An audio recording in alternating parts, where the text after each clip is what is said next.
handbook, having it as part of driver's education and the training that happens before you do your testing. These are all important things. So very pleased to see this moving forward, and I do hope, again, that the government will support this private member's bill. Thank you. Constable Smith. Yes, with the Toronto Police Service, what we're also looking at is that one rule with the clarity.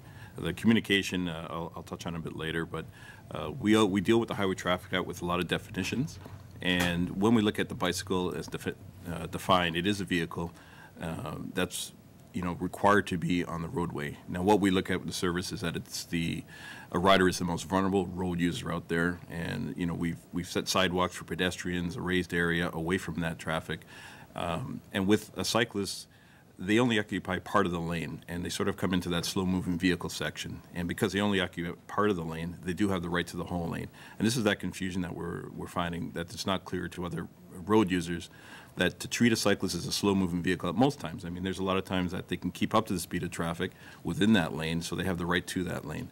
If you want to pass, we go through the same normal rules.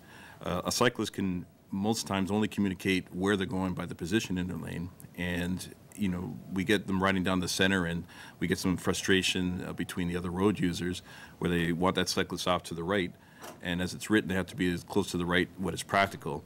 But that measurement is made by the cyclist because they can see what's up in front. They have debris, they have other parked vehicles that they have to plan for so far ahead. And if we had sort of a set rule of measurement, and this is stuff we've incorporated in all our training with all of our officers. We base a lot on the CAN bike recommendations of a meter either side, that they have to have that space to maneuver. They don't have rear view mirrors. They can't be checking behind. The onus is placed on the motorist approaching, that they have to pass safely because the rider has to concentrate on what's happening up front and the vulnerable area to their right side. So if we can get this clarified, and we do have a lot of good drivers out there that are already putting this in practice. We're not saying that all drivers are, don't acknowledge the cyclists out there. I have seen on many occasions, and I've rode downtown core for 10 years as a bicycle officer, that these drivers are out there, and they will, rather than just straddle the lane, they'll just change lanes when they have the opportunity, or slow down to my speed until there's some room. Once I take a look behind, I can move over and allow them to pass because that communication's there. So that communication, the courtesy, the clarity, and the definition, it's stuff that's put in practice right now. We just have to have something sort of more defined. And if it comes to an enforcement, it gives officers out there a clear indication that, something within that 3 feet, and, how we're going to measure it is no different than how we measure the space that you have to stop behind a school bus or the space we have open streetcar doors. That stuff there, we know when somebody's at risk and what is too close. So this is what we're looking at is defined range, rather than leaving it out to sort of that uneducated motorists or other users. And this can apply to other cyclists too, passing other cyclists. I mean, some of the speeds that these commuter cyclists move up to, they have to account that there's not a skilled group out there that is trying to get onto the roads, trying to utilize some of these areas, these bike lanes, and change their avenue for active transportation.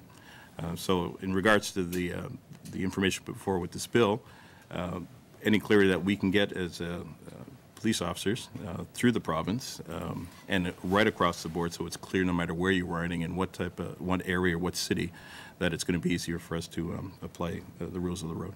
Thank you. Thank you, Constable Smith. Are there any questions? J'aurais une question en français pour vous.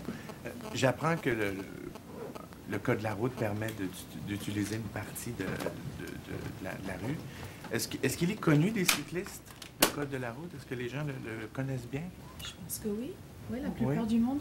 Il y a des nouveaux cyclistes, finalement, s'ils n'ont pas leur permis de conduire, ça se peut bien qu'ils ne le connaissent pas autant, mais on le connaît parce qu'on l'apprend des autres, quoi. On regarde, on apprend de cette façon-là. Mais la plupart des gens, ils savent.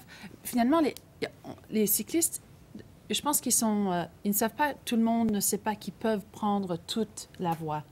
Parce que, tu sais, on se sent agressé par les automobiles. De temps en temps, ils nous font le klaxon. Et puis là, on est... Tu sais, allez, c'est quoi le mot?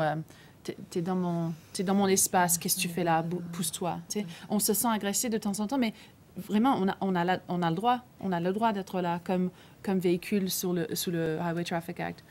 C'est pour ça qu'on essaye de parler de ces choses-là. C'est l'éducation pour les automobilistes et pour les cyclistes aussi. There seems to be a bit of political backlash right now from some motorists, some anger expressed, talk shows and the like over bike lanes. How confident are you that motorists will be comfortable with this law, or are you concerned about that at all? Quite frankly, as a driver myself of a car, I think that a lot of drivers are already observing this bill, and they're already acting as if this bill was law. So this is not really going to affect those drivers very much at all. The drivers it is going to impact are the drivers that think the road is theirs, that they don't have to share with cyclists, that need education. And I think the panelists have talked about that education. The constables talked about that education. What this bill will do is give police tools to be the educators.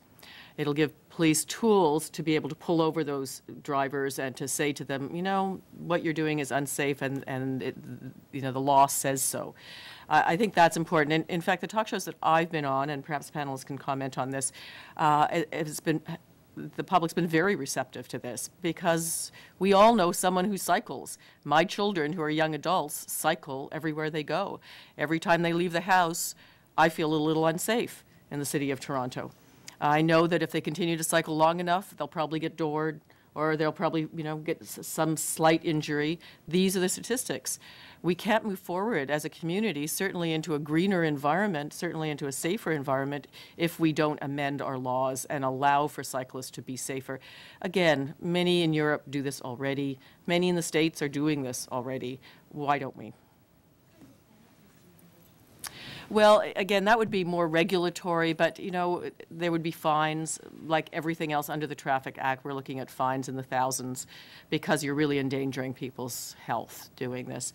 And that would give the police the tools they need, again, to be able to conduct an educational course for the drivers of our cities. And that's not just our cities, I should mention also our highways, because many cycle recreationally and also because they have to on our highways.